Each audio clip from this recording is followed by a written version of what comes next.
one of the advantages that the North presented for black people was the possibility of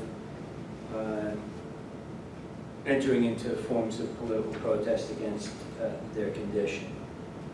In the South, particularly in the rural areas of the South, a rural area is characterized by people living at a fair distance from each other, which means that every black family, or most black families, are isolated and easy to attack, therefore. In the North, the urban areas are involved in the concentration of thousands and tens of thousands of people, and there's a certain safety in numbers, and there is an ability in these black urban communities, even in the South, there is an ability in these black urban communities to enter into forms of political protest that are unavailable to black Southerners in the rural areas of the South.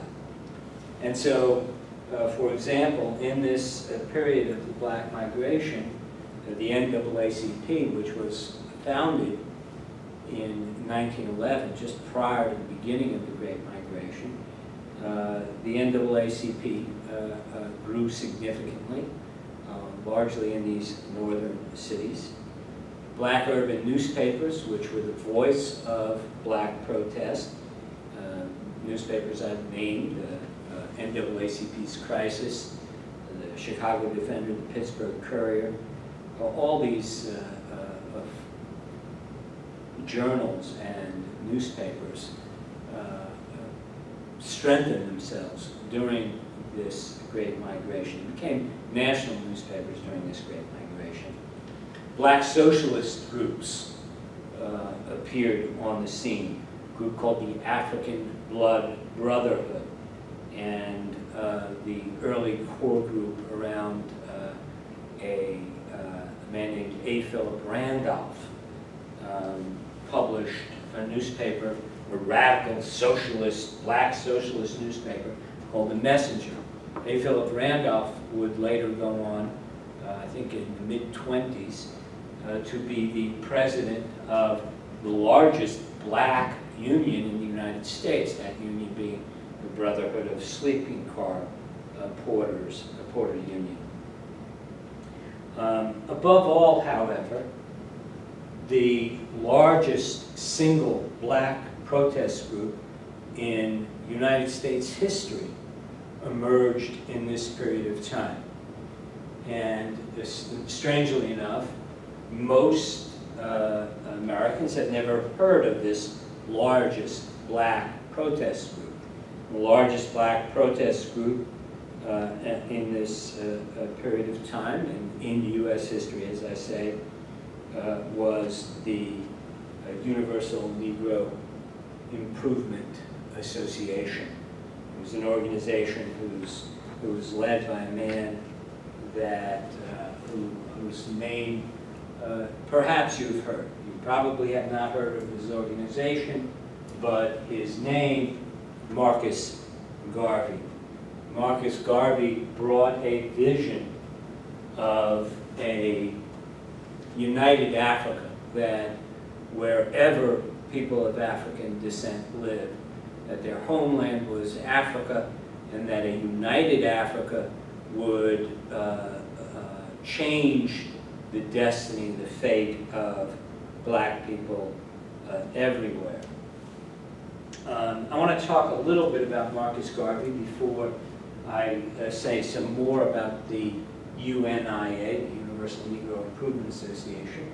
What I want to say about Garvey is this, is that Garvey was an immigrant himself. He came to the United States from Jamaica in the year 1914.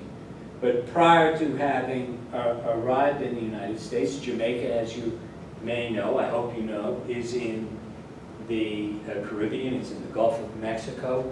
It's an island, I think, to the west of the island of Cuba.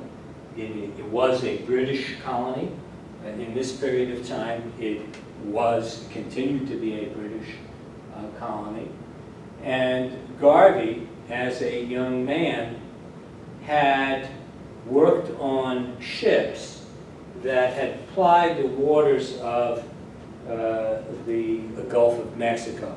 Gulf of Mexico bordered, among other places, by Central American countries such as Belize and Guatemala. Belize, an English-speaking colony, largely populated by black people. And the whole of the Gulf Coast of Central America and parts of South America populated by black people. Large numbers of black people.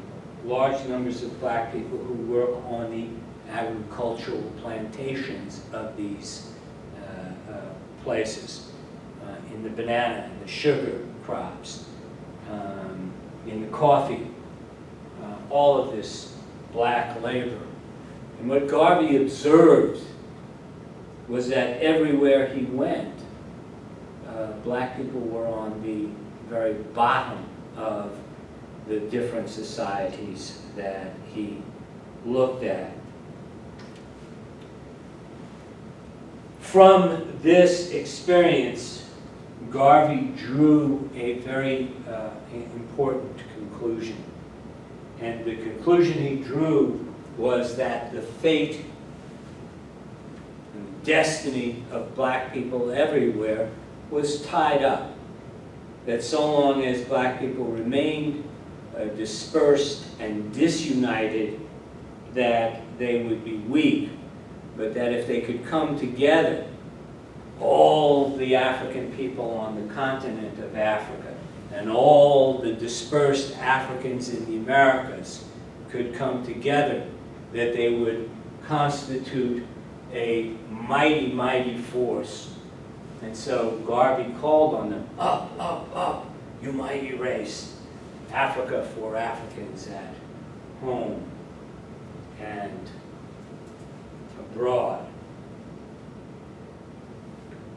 Here we have a UNIA rally in Harlem in 1924. And again, what you see is a tremendous, an unbelievably dense population that we're looking at here.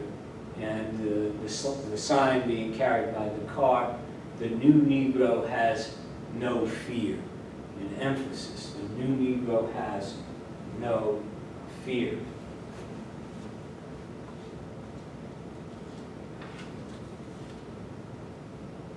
Garvey's program was a black nationalist and an anti-colonial program. Black nationalism, that an area dominated by black people should be controlled by black people. That's the essence of black nationalism. That any country or any area wherein the largest population is black needs to be in the hands of black people. The problem Garvey saw for black people was that although they might be numerically dominant in various parts of the Caribbean, their countries were controlled by white countries. In the case of Jamaica, controlled by Great Britain. In the case of Belize, controlled by Great Britain. In the case of Cuba, ultimately, the black population of Cuba, a very large portion of the population of Cuba, ultimately the Cuban economy controlled by the United States. And so black nationalism is a program that says if we are the people who are affected by the institutions of society, then those institutions rightfully should be controlled by us. This black nationalist program is an anti-colonial program. It's against the continued control by one country of another country. Africa in this period of time, as I've mentioned, itself, virtually every corner of Africa controlled by one or another European power. Britain, France, Portugal, Spain, Holland, all of them have, Belgium, all of them have their little pieces of Africa, the African continent. And Garvey says, we've got to unite all of Africa, and we've got to unite the whole of the African diaspora, the dispersed African populations, and then we will be able to improve our condition. Garvey also did something that was of extreme psychological importance. You've got to remember that black people in the United States had, for hundreds of years, been told that they were inferior, been told that they were not as good as white people, been told that they could not think, been told that they could not hold themselves with dignity.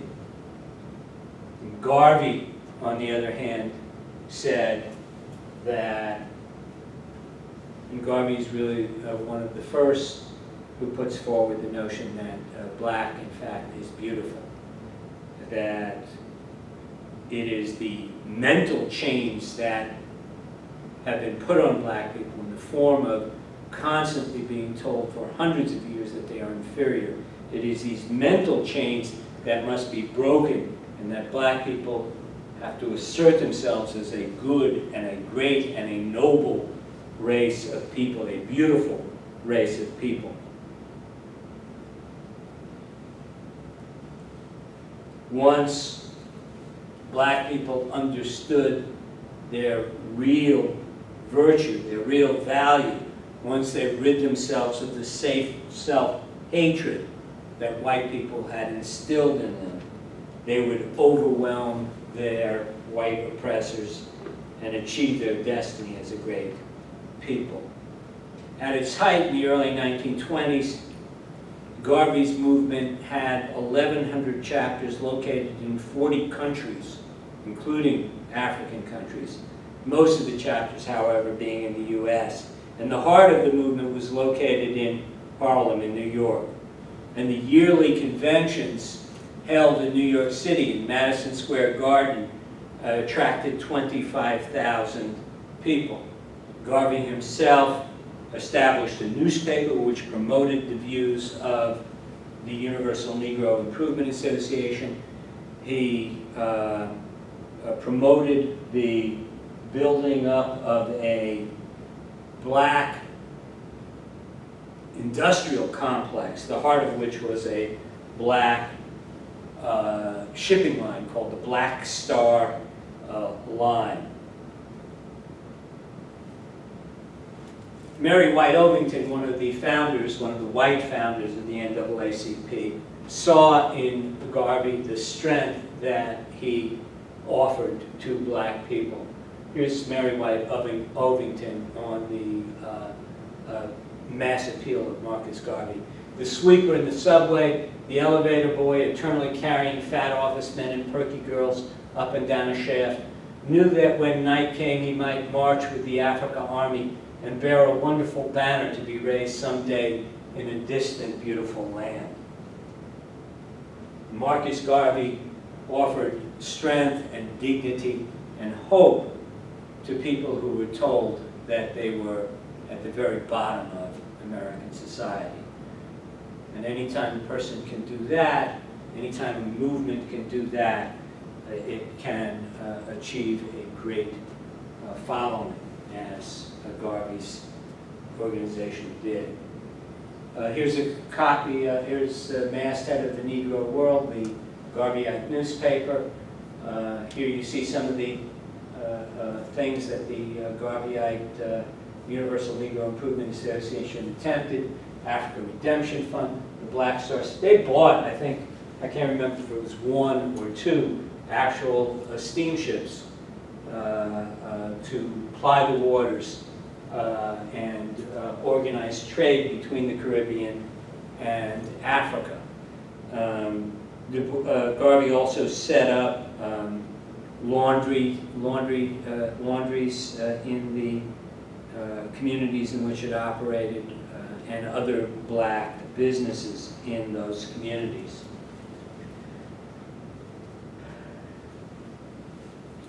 Garvey also received a good deal of opposition from other black leaders in this era. And it's important to understand, we, I think, in the United States have been trained up to see good people as good people and bad people as bad people, whereas I think everyone has got both good and bad in them. And Garvey, although a great leader, was flawed in significant areas. Du Bois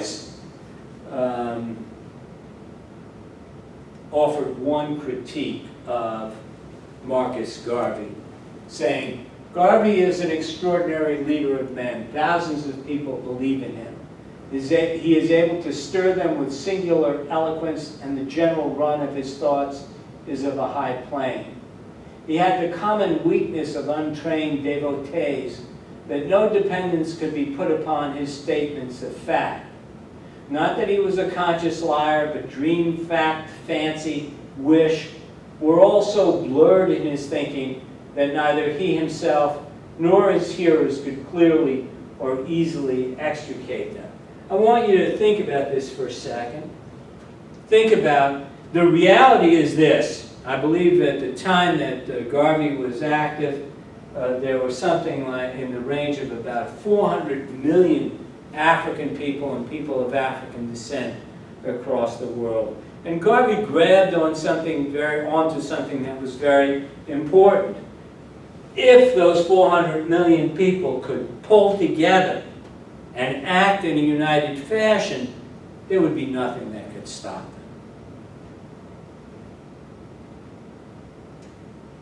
That's what Du Bois means when he says, dream, fact, and fancy, and wish all melted together. It's a fine thing to put forward a vision, but you've also got to be able to have the concrete ways of achieving that vision. Uniting 400 million people is not something that's easy. Du Bois continued. His dreams of Negro industry, commerce, and the ultimate freedom of Africa are feasible, but his methods are bombastic, wasteful, illogical, and effective, and almost illegal. If he learns by experience, attracts strong and capable friends and helpers instead of making needless enemies, if he gives up secrecy and suspicion and substitutes open and frank reports as to his income and expenses, and above all, if he is willing to be a co-worker and not a czar, not a dictator, he may yet succeed in at least starting some of his schemes towards accomplishment. But unless he does these things and does them quickly, he cannot escape failure. So Du Bois' critique is that Garvey, unwilling to cooperate with people who are not Garvey, who don't take what Garvey says as the gospel truth. And Du Bois calls on Garvey to work together and not as a dictator with the other black leaders. Unfortunately for Garvey, not only did he incur opposition from other black leaders, but he also incurred opposition from a newly born U.S. government organization called the Federal Bureau of Investigation, the FBI. And here we have a special memorandum from J. Edgar Hoover, the leader of the FBI. I'm not going to read this whole thing. I'm just going to call your attention to a few sentences here. I am transmitting herewith a communication which has come to my attention from the Panama Canal, Washington office relative to the activities of Marcus Garvey. Garvey is a West Indian Negro, and in addition to his activities in endeavoring to establish the Black Star Line Steamship Corporation, he has also been particularly active among the radical elements in New York City in agitating the Negro movement. Unfortunately, Hoover says, unfortunately, however, he has not as yet violated any federal law whereby he could be proceeded against on the grounds of being an undesirable alien from the point of view of deportation. So, what Hoover is saying, what J. Edgar Hoover, the leader of the FBI, is saying, is that Garvey's causing trouble, he's agitating, he's exciting the masses of black people, getting them to work together to overthrow the source of their problem. And unfortunately, he hasn't done anything illegal, so we can't touch him.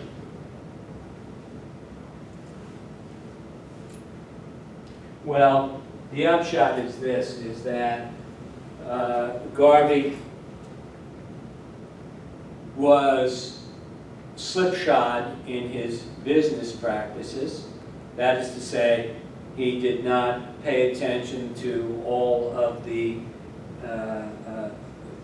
various laws regulating the issuing of stocks for his Black Star steamship line. And the result was that he was indicted and convicted by the United States government of fraud in his stocks for the Black Star steamship line.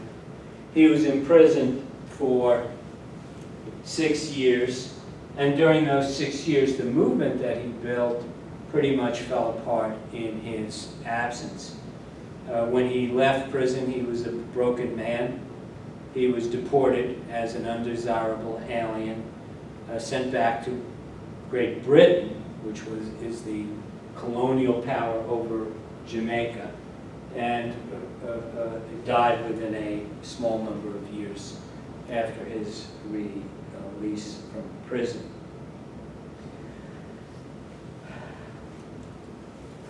I will continue with this in the next segment.